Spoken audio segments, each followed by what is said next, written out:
وزیر ریلوے حنیف عباسی کہتے ہیں غیر ملکی جریدے نے بانی پی ٹی آئی اور بشرا بی بی کو بے نقاب کر دیا۔ جریدے نے دنیا کو بتا دیا کہ پاکستان کا اقتدار کیرنی کے ہاتھ میں تھا۔ میڈیا سے بات چیت کرتے ہوئے کہا کہ بانی پی ٹی آئی اپنے دور میں کسی ایجنٹ کو پایہ تکمیل تک پہنچا نہ سکے۔ اکنامسٹ نے ان کے کردار کی درست عکاسی کی ہے۔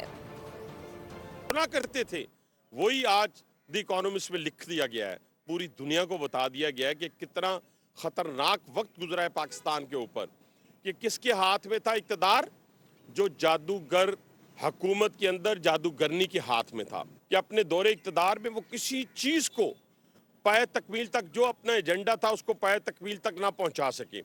اور پھر اسی طریقے سے ان کی جو ذاتی زندگی ہے اس کے اوپر اندر جو عطا اور چڑھاؤ آتا رہا، اور آخر کار انہیں بھی ایک جیلی پیرنی مل گئی اور ایک ایسی خاتون میسر آ گئی